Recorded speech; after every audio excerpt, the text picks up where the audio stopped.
way, we'd rather deal with them. Not radio silence from Alcoa. I don't even know anyone at Alcoa except the workers. I've never met the management of Alcoa, and I've got to tell you, I've got no desire to meet the management from Alcoa unless they come in here and apologise for shafting the living daylights out of Australian workers. That's the only reason I want to. In fact, I want to share this with you, Mr. Acting Deputy President. And now this is not the case, but if Glenn Sterle was the Prime Minister, I'd tell you it'd be sorted very quickly. Because the phone call would go through to the management under this fella, Mr. Michael Parker, who I've never had the chance of meeting. He's the Chairman and Managing Director. And I'd say, Mr. Parker, it's the Prime Minister here, Glenn Sterle. I want you to come and have a meeting with me. Jump on the first plane to Canberra, or even better, if you're too busy, I'll come to you. And when I got there, or he got here, the advisors would be out the room. The bureaucrats would be out the room. His hangers-on, taking their notes, all out the room, and we'd have a man-to-man conversation about the way things happen in Australia. And I can guarantee you one thing, Mr. Acting Deputy President, it wouldn't be pleasant. Because how the hell can a mongrel...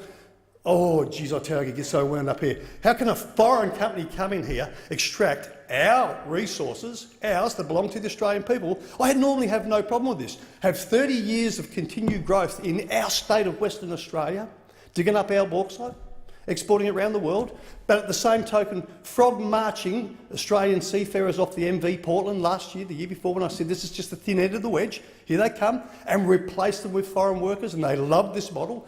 I've got to tell you, Mr. Parker, you'd want to cross your fingers that I never decide to go to the other side and end up as the Prime Minister, because I can tell you, I would be around a lot longer than Mr. Parker from Alcoa. I make no apologies for this. This is disgraceful, disgusting behaviour by a foreign raider. How the hell they could go through our communities in the south-west of Western Australia, Senator Smith, and say, aren't we good people, because we might build a set of shades over a playground or something. I'm told that Alcoa had been a very responsible member of the community, but they've had a shift in management. So I can tell you right now, the previous managers, in my eyes, and the workers were decent human beings who all had the same objectives at the end of the day. There was a family there to consider, pay off a mortgage, put your kids through school, give them the best opportunity, and hope your grandkids get an even better opportunity. Well, Mr. Parker, if this is the way you run your business, in fact, I would love to meet Mr. Parker.